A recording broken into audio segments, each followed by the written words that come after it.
तो आइए शुरुआत करते हैं देश हित स्पेशल की और सबसे पहले बात पाकिस्तान की। पाकिस्तान में इंटरनेशनल एटॉमिक एनर्जी एजेंसी यानी IAEA के चीफ आए हुए हैं। उन्होंने शहबाज शरीफ से मीटिंग भी की है, पर इस मुलाकात का एजेंडा अब तक बताया नहीं गया है। इस्लामाबाद में दावे किए जा रहे हैं कि बम के लिए अमेरिका से डील हो चुकी है और कुछ अरब डॉलर देकर एटॉमिक एजेंसी के चीफ पाकिस्तान के न्यूक्लियर वेपन साथ लेकर जाएंगे। आजकल पाकिस्तान में परमाणु हथियार बेचे जाने की खबरें क्यों चल रही हैं, असली वजह क्या है, इसे हमने आज की पहली स्पेशल रिपोर्ट में डिकोड किया।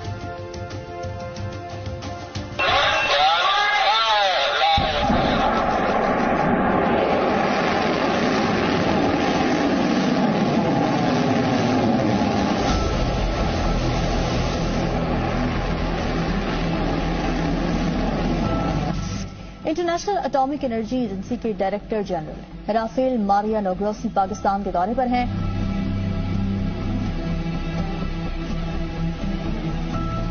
इसकी आड़ में कुछ और अंडरहैंड नेगोशिएशन तो नहीं हो रही, तो जिससे कहते हैं दिल जो है धड़कता है इस सारी सिनेरियो को देख के।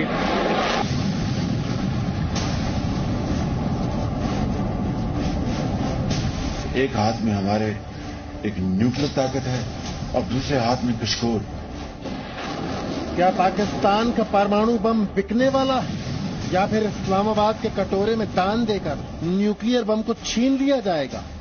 पाकिस्तान से तरह तरह की खबरें आ रही हैं और इसकी वजह है ये तस्वीर।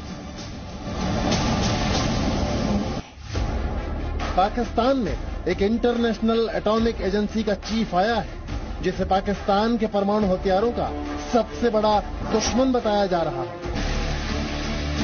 पाकिस्तान के वजीर आजम शहबाज शरीफ के करीब बैठे इस शख्स का नाम है राफेल मारियानो ग्रासी।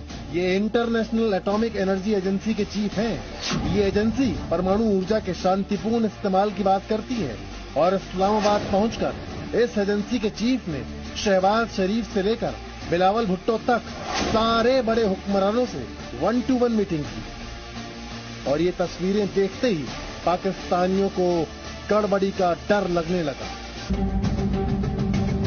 पाकिस्तान जो शब्द सुनना नहीं चाहता है वो है डिसआर्मामेंट यानी निरस्त्रीकरण। आसान भाषा में इसका मतलब है कि पाकिस्तान के एक्सपर्ट्स को अपने परमाणु हथियार छीनने का डर लग रहा है। इन्हें लग रहा है कि एटॉमिक एनर्जी के डायरेक्टर जनरल परमाणु हथियारों की डील करने के लिए आए हैं। ये डर बढ़ते बढ़ते खौफ बन चुका है और इसकी वजह है पाकिस्तानी सेना के रिटायर्ड लेफ्टिनेंट जनरल का एक बयान।